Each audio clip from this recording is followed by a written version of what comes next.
fun. Time to shine today, Varsity Squad. It is Scott Ferguson. If you're looking to understand how your deepest desires and special gifts represents God's roadmap to achieving your personal well-being, learn how your financial management and communication skills may be the key to achieving a high level of mental wellness, find out how your spiritual interests and hobbies are just as important to your well-being as your fitness and nutrition, then you need to be hooked up with my really good friend, a fellow woman of faith, Julie Van Orden, who, if you're watching on anything, wrote this book, Well with God. It is fantastic. Everybody out there knows that follows me and listens that I'm a 5-page a day person, and with about 6 different books going at the same time. But this is after my learning journal, my journaling in the morning, my word with God. This is the first book that I read the 5 pages out of, and every single day I pick up knowledge nuggets that just blows my mind. And it's written by my really good friend, Julie Van Orden, who's a trained communication skills facilitator and trained domestic mediator. She has taught hundreds of communication skills training sessions and has mediated hundreds of child custody agreements, which that's got to be just crazy in itself, in the state of Maryland. She has been a keynote speaker, session leader, and guest panelist for multitudes of state, local, and company-wide education sessions.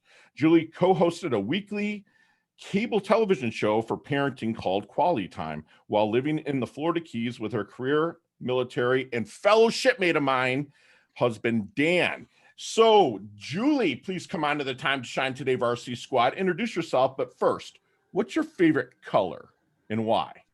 Okay, I love color, but I'm actually very drawn to the simplicity of black and white together. Really? Yeah, because you can pop it with a vibrant color for energy. Yeah. And then you can also use like muted tones like grays or tans, and it's very elegant and soothing. So that's kind of my go-to. I love that. I love that.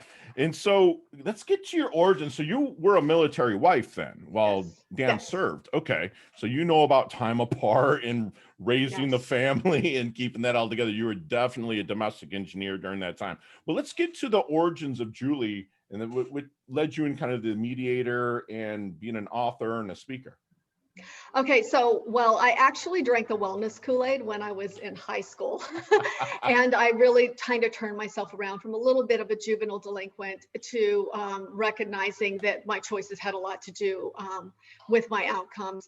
And I went to school to be in announcing and performing because I love to talk.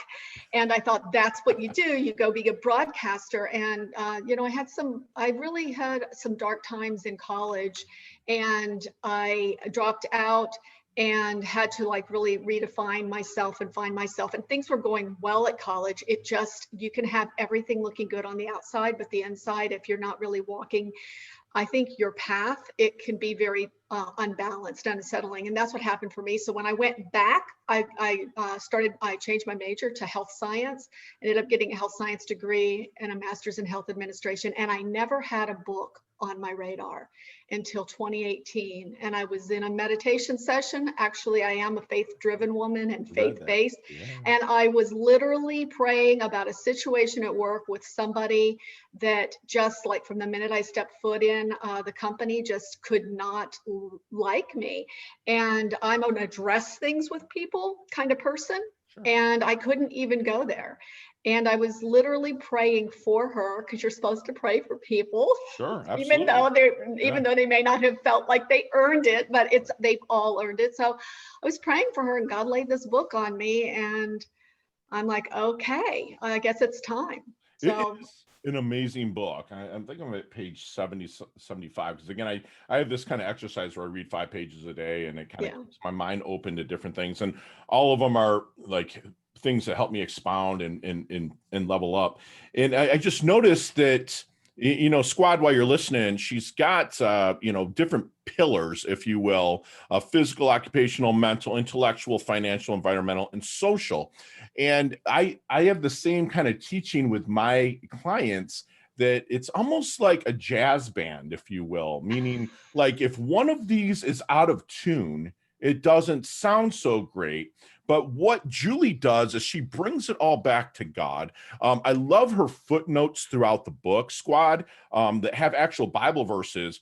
But I think you did a brilliant thing. I don't know if you did this on purpose, but when she put the Bible verses in, she didn't actually say the Bible verse until the footnote at the back of the chapter, because people like me, I'm going to read the Bible verse and then go cross-reference it to the Bible. What was nice is I wait till the end of the chapter and then go cross-reference all the verses where she put it in there. And it was just fantastic. It's a fantastic read. There will be a Thank giveaway you. at the end of this, Thank you. where Julie's going to send a signed copy out to you on Time to Shine Today's Dime. But okay, so you were kind of a juvenile delinquent, you said, in a sense, and probably not too bad, but you had challenges that all kids have. Was God and faith involved in your life then, or was it shoved down your throat as a kid and you kind of walked away from that and came back to God? Or what's your story there? No, I mean, I didn't, I wasn't raised in a family that went to church. My dad was kind of a disgruntled, I'm not gonna even say the religion, but he was disgruntled. My mother was from a kind of an off the cuff, I mean, an unconventional. And so we didn't really go to church. We didn't do any of that. Okay. But you know what? I realized so I came to God as because I was seeking, always seeking. And what's that come from? I learned that that was the Holy Spirit. Yes. So when I was a juvenile delinquent, I did not have God. I was not thinking about God, but I always thought I had street smarts. Mhm. And then as I matured, I started thinking, oh, that's my intuition, or that's my women's intuition, or that's my sixth sense. Right. But when I started to really develop a relationship with God, I realized that's God nudging me, protecting me, telling me which path to go down. Sure. And then when I got in lockstep with, I'm not always, because I like to lead, I'm a go-getter, so I want to go with what Julie wants. Sure. But when I just step back and I get centered and I say, I want this, but if it's not your will, lead me. Sure. Yeah. And I love that I've heard your shows. Of course, I've listened to your shows. And so I hear so much of what you do that really, I can see why it would resonate with you. Oh, thank you. I Yeah, it's appreciate mind, that. body, spirit, but it's so much more than Oh, that. yeah. There's so many different pillars. Absolutely. So when it comes to servant leadership and whatnot, what do you think makes a great leader? Oh, you know what? I heard this. This literally I saw on LinkedIn from my daughter. Our daughter is 30. Mhm. She said, lead from among. I loved that. And I will tell you, I have carried around for many, many years, and I don't have it right now in my briefcase, but a General Colin Powell's 18 points of leadership. Mm. And one of my favorite parts of that was a good leader has the ability to anticipate. And so I'm always trying to think a step ahead of what could this do? If I do this, what's going to be the outcome? It helps me regulate my mouth and my actions. And Sure. I really recommend it to other people too. It's great Absolutely. advice. I in the same way, but I had to really train myself to, when you have the ability to anticipate, you want to actually talk without listening. That was my weakness with it, to where I live the same way, but I actually am now in the past 5 or 6 years really learning to tune people in instead of wanting to come back with what do I want to say. And I love that you said lead from among. That's beautiful. So when you're working with, do you work with people one-on-one, or I do. I do everything. I work one-on-one and in groups and in large groups. I did a group of about 30 2 nights ago. Oh, wow. So that's Yeah. fantastic. So is there any secret sauce that you use, Julie, that, if you don't mind sharing, that you have to maybe help them find their blind spots when they're stuck with something? Um, I think that we all have to move from our head to our heart Okay. when we're feeling stuck. And sometimes when we're headstrong, or even when we don't know what to do, sometimes it's not the straight shot, because I believe God has it all woven into us. And if we'll sit with him and look for the opportunities that he presents, and that's when he wants us to step through. But so many times I know that I want to drive the bus. I want to drive it all the time. I want to drive the bus. But when I set back, and I've been successful driving the bus, Right. but I haven't been fulfilled. And that's what wellness is. It's Right. fulfillment and contentment. I can have it all, right? But not feel like I have it all. I feel like what's missing. And sometimes it's a 90-degree turn. I love it. I love that transparency. So which one of these 7, um, the focusing on wellness, of the 7, which one do you struggle with the most? Well, Mrs. High Cholesterol. I'm kidding. I do have high cholesterol, and I have the fitness going on. We're genetic. The one that I struggle the most with, I know the one that is really my entree into so many of the other ones is social well-being. Okay. And I don't really struggle with it, but because we moved around a lot as a military family, I did have to constantly find that new group. And I have found that when my social wellness is struggling, I love my favorite fast food. I stopped Sure. exercising as much.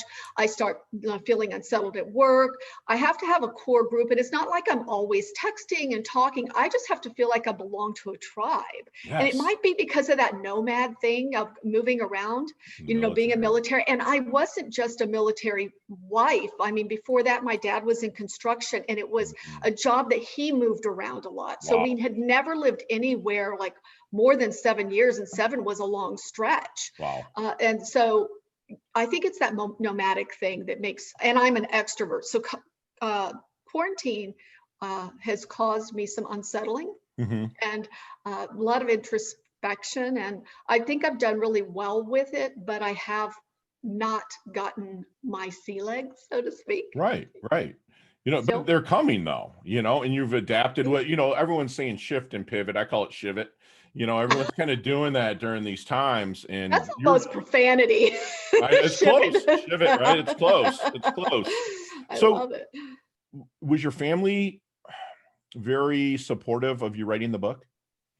Yeah, it's interesting. My mother's passed away. My dad has actually authored a book before, and he is very supportive always and always wants the best for us. But I will say that he didn't seem as receptive to it at first. And I think he had to get past the part that I told some very personal stories in there. And I think as a father, he takes ownership for stuff that he shouldn't. Right. And I was very delicate with it. And I even talked to him about it, but I think that he had to read it a second time. And then he's like, this is going to help a lot of people. But he was really reading, I don't tell just my personal stories, as you know, I tell other people's that was stories. Excellent. It goes from person to person back to you. Professional stories. Yes. And you own it, which is Thank fantastic. you. So if I'm out networking and, pressing some flesh, which here in South Florida, we're able to do no matter what you see on the media, but we're out, we do hold networking events, and, I'm shutting my mouth and opening my ears, and someone's asking me how would I know, Julie, if they're a good prospect, contact, or referral for you?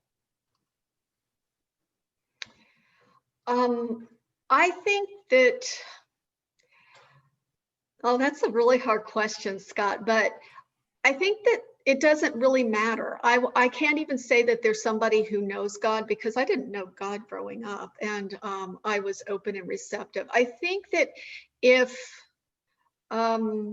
they are just, I don't know, if they don't mind speaking with somebody who has lays it all out. I can also give the hard information, but if they want to feel inspired and they want to find that inner best self, and they just keep looking and haven't gotten there, I think I would be a great person for them to speak to, because I think one of the mistakes that a lot of people do is they start with the tools and the outcome. Okay, this is my goal, and these are the tools to get there.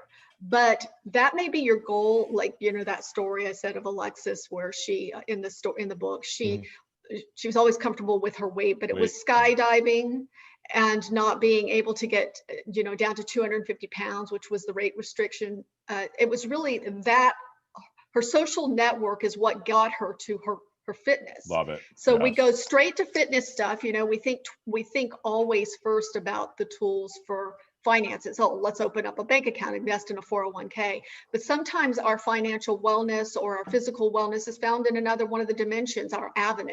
So we've got to stop. They need to be untraditional and be open to anything.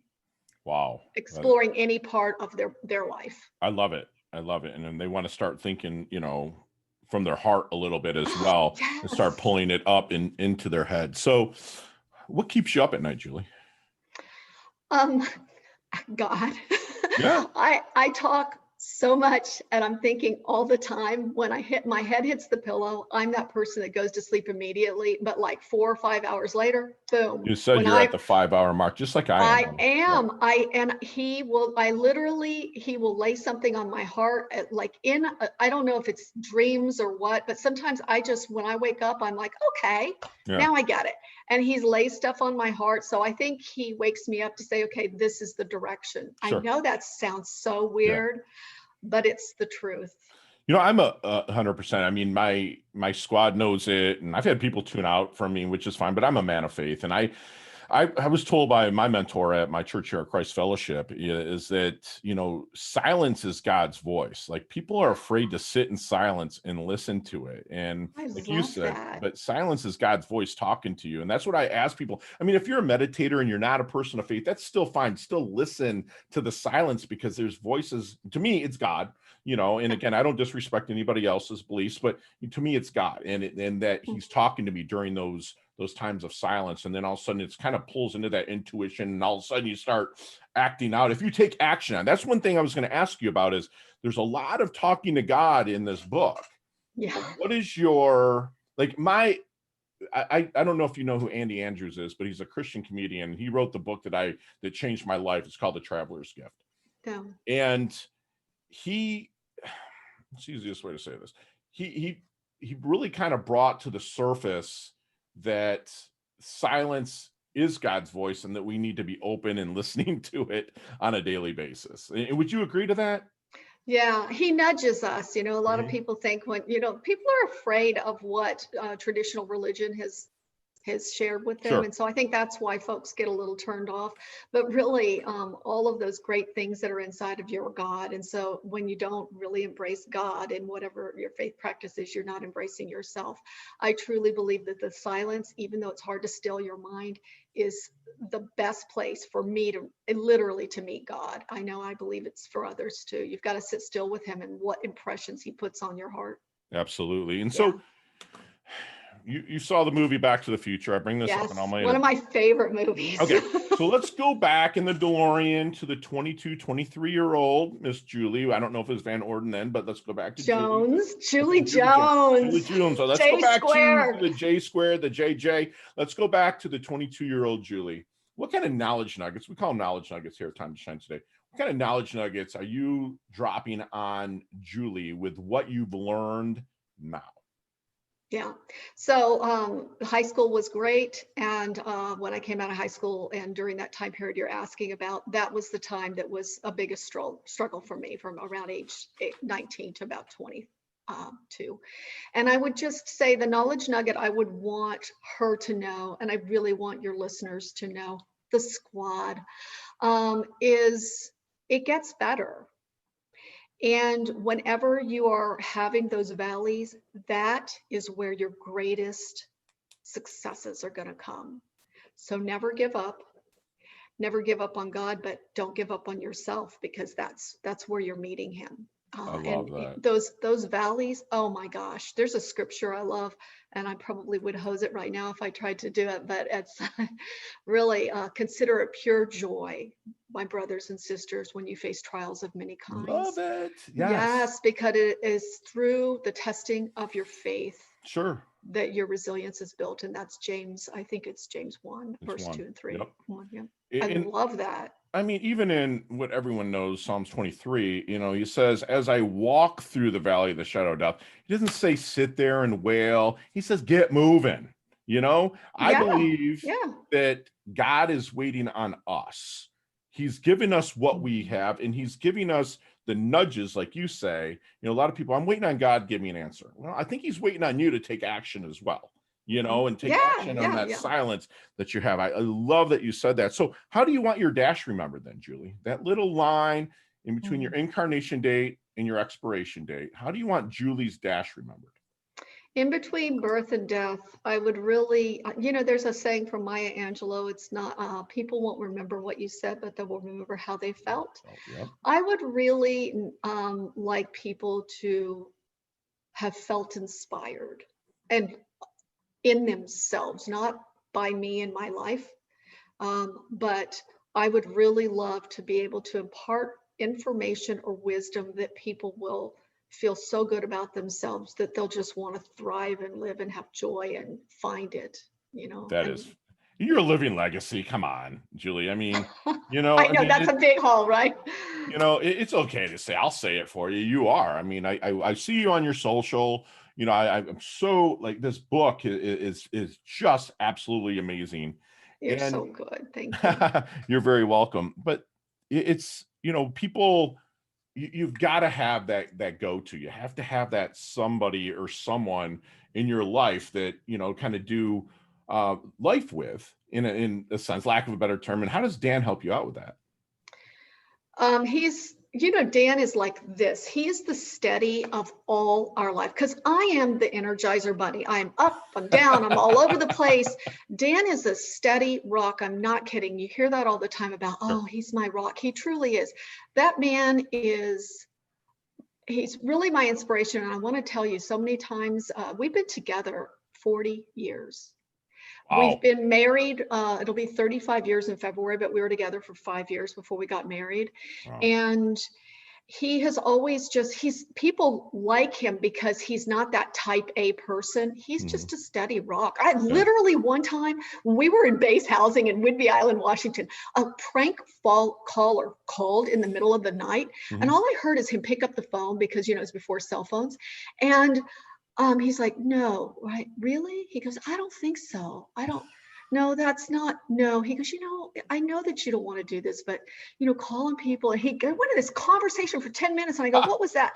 He goes, it was a prank caller. And they were telling me what they were doing to themselves at that moment. And they apologized by the time they got off the phone with him, because he empathized with him. And he never runs out of empathy. I love that. And it's the most amazing person I have ever met. I am so, I felt fortunate from the very beginning that I got him and that I got to keep him, because I don't want to say I'm a hard person to live with. I'm a lot of energy. No, I'm like this all the time. He's like my Susan. She's really? That, and I'm so when I'm off the clock, I can just be me. Like, and not to say I'm not me, but just letting the guard down. It took me a long time to find something where I could just really let my guard down, and God provider, which is a fantastic. So, Julie, 3 things you can't live without. And let's leave out electronics. Yeah. And we already know God's number 1. Okay. Salvation. I can't live without the salvation of Jesus. Okay. The Jesus sacrifice. I can't live without forgiveness, because I make a lot of mistakes, and I appreciate when people forgive me. And really, the freedom to have faith. I do worry about freedom a lot. Sure, absolutely, absolutely. So, as we wind things down just a little bit here, Julie, I have my leveling up lightning round. Okay. Okay. You and I could talk an hour on each one of these questions, and we probably still keep going on every question, but you got 5 seconds. No explanations, okay? Got it. Ready to rock. So let's level up. What is the best leveling up advice you've ever received? From my Uncle Ben, who I hadn't met in, all right, 5 seconds. Always go the extra mile, from Uncle Ben Jones, passed away now. Excellent. Share one of your personal habits that contributes to your success. I don't procrastinate, and I'm disciplined. Love it. I think they go hand in hand. Love it. So not the good book, or not the book you're reading out, or the book you wrote. If I'm in my doldrums, just not feeling it, is there any kind of go-to book? Like mine's The Traveler's Gift by Andy Andrews. He's a Christian comedian that I told you about. Is there any good book that you kind of would say, Fergie, here, read this? I've got to tell you, my favorite thing is the 10th book of the New Testament, which is Ephesians, and I love the full armor of God. Yes. And I tell people all the time, put on your armor. And people have said that to me before, get into your shoes of peace. Love it. Love it. I love it. Everything that I need is there. Yeah, it is. Ephesians is fantastic. So what's your most commonly used emoji when you text? I like the smile emoji with the little 2 pink rosy cheeks. Love it. I use it all the time. Love it. So not the age you are now, Okay. I know you feel great. You look great. And if you're watching Oh, YouTube, she's a thanks. beautiful woman. But if you could stay one age for the rest of your life, have the wisdom you do now, and continue to learn, what would it be? And don't lie. I'd really like to be 35 Yes, forever. thank you. Because when you said that you've been together 40 years, people, if you're watching this, this woman does not look anywhere near she could have been with someone. Because I'll tell you what, we said when we were 22, when she was 22, her name is still Julie Jones. Okay, so Yes. if you look at this woman, and the 35, I say 28 to 32, in between that age. Yeah. Thank you for being honest. I love you for that. So, what, any favorite charity organizations that you'd like to give you time and or money to?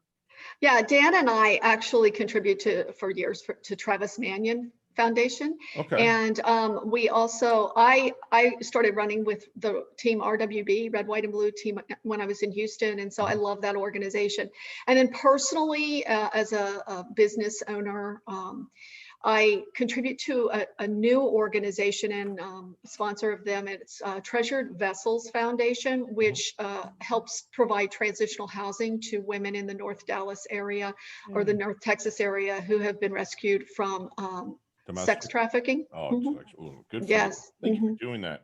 So, last question, you can elaborate a little bit, but what's your favorite decade of music? 60s, 70s, Oh 80s, my or gosh, 90s? the 80s, The please. Oh big my gosh. And I was hair, a don't country girl, but who Okay. didn't? Oh, yes.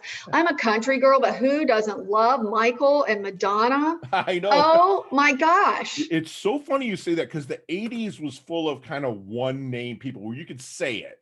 Yeah. Michael, Madonna, Prince, David, Yes, from Prince. David Oh my. Bowie. You know what I'm Oh, saying? They were like Van Halen. It was like names, yeah. like these were actually Yes. the names of the performers. Elton, I mean, which he was more kind of 70s too, but Yeah. still, you say those names, the 80s brought that. Even Mhm. if you're into rap, like Run DMC, it was like, Yes. it's And it was such the a beginning of Yes, rap. it was such a transitional time. You had the British invasion, with Yes, Duran Duran underground. and all that Yeah. stuff. So yeah, you're right. I mean, And you can dance. Anybody who can't yes, dance can dance to 80s right, music. exactly. Thank you for saying that. I love you even more. I love you anymore. So, how can we find you, Julie? Wellwithgod.com or jvanorden.com. I love it. And squad, I am going to first one to comment or make a comment on my LinkedIn post, Instagram post, Twitter post. You can find all her links here in the show notes. We'll get a free copy signed by me. What I'll do is I'll order it. Julie will sign it. And if she'll take care of the postage, that'd be fantastic. If not, I can Yes. Venmo you the money for the postage, but I'd love to get that out to you. Julie, And I'll throw in the journal that goes with it. yay! Yay! Awesome. Yeah, it's Awesome. good. Yeah. Julie, leave us with one last knowledge nugget that we can take with us, internalize, and take action on. All right. You ready? Without God infused in your well-being, physical is just a body, financial is just money, mental is just thoughts, environmental is just space, occupational is just a job, intellectual is just a hobby, and social is just friends. Without God, He's what moves it from wellness, a thing, to the essence of who you are, which is your well-being. Wow.